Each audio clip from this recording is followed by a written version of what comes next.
आज हम इंशाल्लाह अरबिक क्लासेस स्टार्ट करने जा रहे हैं। अरबिक क्लासेस जिसमें हम इंशाल्लाह Arabic course, Arabic language, Arabic के बारे में सीखेंगे। कबल इसके कि हम डायरेक्टली अरबिक को अरबिक के ही चीज से सीखे, हम इंग्लिश वर्सेस अरबिक सीखेंगे। क्योंकि इंग्लिश एक इंटरनेशनल लैंग्वेज है, जो हर कोई जानता है इंग्लिश को। तो हम अगर इंग्लिश से अरबिक को सीखेंगे तो ये हमारे लिए ज्यादा आसान होगा। और बात ऐसे है जिनको इंग्लिश नहीं आती तो वो इंग्लिश भी सीख ले सकते हैं, लेकिन हम यहाँ पर इंग्लिश नहीं सिखाएंगे, हम अरबिक सिखाएंगे।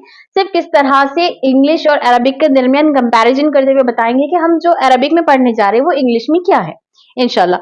ठीक इसी तरह जैसे पार्ट्स ऑफ स्पीच, यानी इंग्लिश के सारी इंग्लिश का दारोमदार पार्ट्स ऑफ स्पीच पर है, जिसका इंहिसार जैसे तमाम इंग्लिश पार्ट्स ऑफ स्पीच में ही है। तो ठीक इसी तरह अरबिक में भी पार्ट्स ऑफ स्पीच होते हैं, उनको क्या बोलते हैं हम अगली शीट में आपको बताएंगे कि सारी अरबिक का दारोमदार किस पर है। जैसे इंग्लिश में हमने देखा, जैसे इंग्लिश में हम जानते हैं कि इसके 8 पार्ट्स ऑफ स्पीच है, कुल 8 पार्ट्स ऑफ स्पीच है इंग्लिश में। Noun, pronoun, adjective, adverb, interjection, verb, conjunction, preposition. जैसे हम अभी देखे थे कि अरबिक में 8 पार्ट्स ऑफ स्पीच थे, वो 8 पार्ट्स ऑफ स्पीच अरबिक में सिर्फ 3 है। 3 चीजें हैं जिनको भी पार्ट्स ऑफ स्पीच कहा जाता है, जैसे इस्म, फ़इल, हर्फ। पूरी अरबिक का दारोमदार इन 3 पर है, इस्म, फ़इल, हर्फ। अब इंग्लिश में इनको किनको इस्म कहते हैं, फ़इल कहते हैं, देखते हैं। Noun, pronoun, adjective, adverb, interjection, ये जो 5 पार्ट्स ऑफ स्पीच है, ये 5 पार्ट्स ऑफ स्पीच को जो नाउन कहलाते हैं उसको इस्म कहते हैं। इस्म किसे कहते हैं?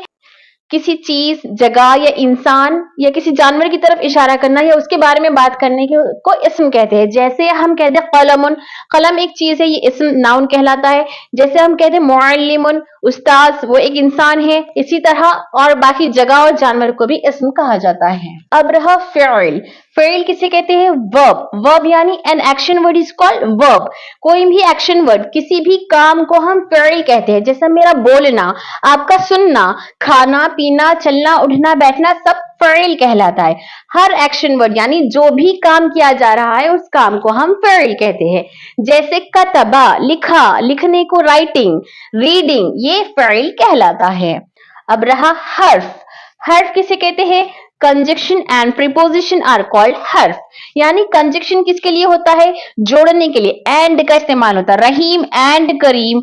इसी तरह preposition, the book is on the table, on का जो इस्तेमाल होता है वो प्रीपोजिशन।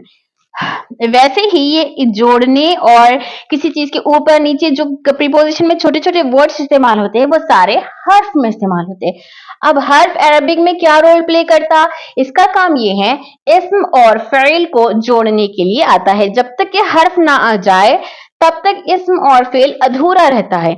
हर्फ आकर इन दोनों को मुकम्मल करता है। जैसे ज़हबा यानी गया, ज़हबा गया, तो यहाँ पर जाना फ़इल है, वर्ब है जाना। ज़ैदुन, ज़ैद, ज़ैद गया, ज़ैद इस्म है, नाउन है। यहाँ पर फ़इल और इस्म, ज़ैद गया, जुमला मुकम्मल नहीं हुआ। अब जुमले को मुकम्मल करने के लिए हर्फ बहुत जरूरी है। हर्फ क्या है? इला। यहाँ पर हर्फ जर इला, ये एक हर्फ है जो अब इस्म और फ़इल को मुकम्मल करने के लिए आया है। जैसे कहाँ गया ज़ैद? मस्जिदी, मस्जिद को गया है। ज़ैद ज़हबा ज़ैदुन इलल मस्जिदी, ज़ैद मस्जिद की तरफ गया या ज़ैद मस्जिद को गया। तो यहाँ पर लफ्ज को का मतलब है हर्फ। तो ज़ैद मस्जिद को गया, तो यहाँ पर इस्म और फ़इल को जोड़ने के लिए हर्फ को का इस्तेमाल हुआ है।